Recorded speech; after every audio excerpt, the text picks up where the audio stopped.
Do you agree with your colleague Michaelia Cash, where she says that the constitutional power of the states diminishes in shutting their borders once we get to that 80% threshold? Well, Michaelia Cash has been very clear that we don't have any plans to bring constitutional challenges in relation to those border issues. What we have said is that we want the states and the territories to reopen in accordance with the plan. And at 70% and then again at 80%, you see that easing of restrictions. It would be ridiculous, Kieran, that we would open international borders for someone from New South Wales or Victoria to go to Canada before they could go to Cairns, or that somebody could go to Bali or Singapore before they could go to Perth. And we know that there are many tourism businesses in the Gold Coast, on the Sunshine Coast, up in Cairns, or indeed in Broome or other parts of Western Australia that are doing it tough right now because of the lockdowns in the southern states and because people can't move more freely across borders. So it's in the economic interest of those states to lift those borders in accordance with the plan. I want to move, though, away from the discussion about whether or not there'd be court action and specifically go to your view. Now, the national plan isn't explicit about state border closures. Is it your view that they should end at 70 or 80% vaccines, or is it a matter for the states? Well, when we get to 80%, I cannot see the need for state borders to be closed.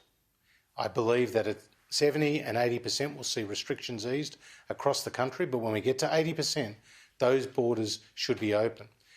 One of the key economic issues facing the Western Australian economy right now is labour force shortages. And you've seen very prominent and influential Western Australians like Kerry Stokes and Rob Scott, who runs Wesfarmers, come out publicly and say that Western Australia, like the other states, should follow the plan. So there are real issues in the economies of Queensland and Western Australia that are coming as a result of those border closures. That's why it's in their economy's interests, and of course it's in the national economy's interests that everyone sticks to the plan together. Anastasia Palaszczuk said today, you open up this state, i.e. Queensland, and let the virus in here, and every child under 12 is vulnerable. What do you say to that? Well, of course, we've got to be cautious about the virus with respect to the whole population, and particularly so when it comes to children.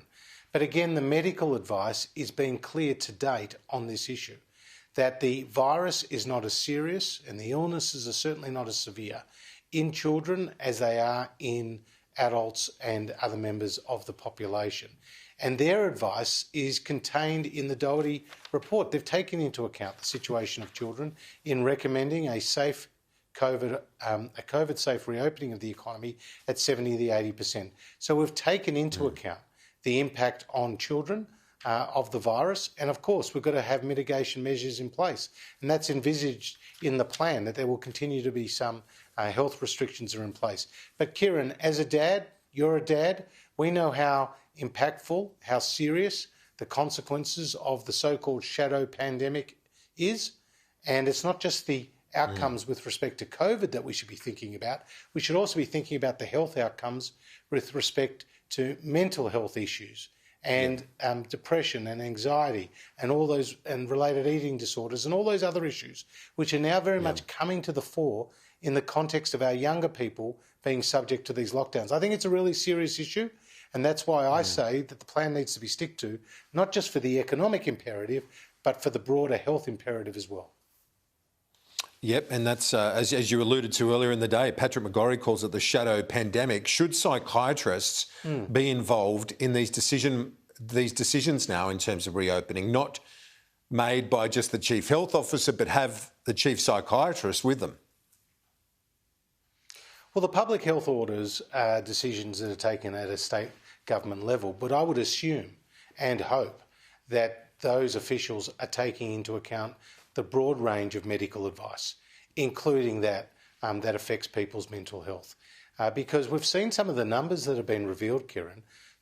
More than 340 teenagers a week are turning up at hospitals in Melbourne as a result of mental health related issues. This is more than 160% increase on the numbers that we were seeing pre-pandemic. In New South Wales, it's around a 50% increase. And I can tell you about the letters and the emails and the phone calls that I've received as a local member of parliament, no doubt exactly the same is happening with other local members, that the lockdowns are having a very severe mental health impact on not just young people, on the broader population. And that's why we must get the balance right.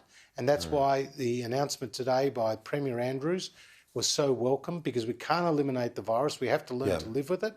And that means getting our kids back into the classroom as soon as it's COVID safe to do so. Okay. Well, finally, on that point, the Victorian concession, you've been critical at times, quite famously critical on the floor of Parliament and so on. Now, on this day, when we'll look back at, I think, at this day at the end of the pandemic, finally when we get there at some point in the future, but it was a pivotal moment. The Premier saying that they won't be able to eradicate this thing. Is that a positive step in your mind? Because it means that the state and the nation is starting to grapple with the reality. Today was a turning point in Victoria. Make no mistake. A recognition by the Premier and therefore by his health officials that they continue to try to suppress the virus, but they can't eliminate it.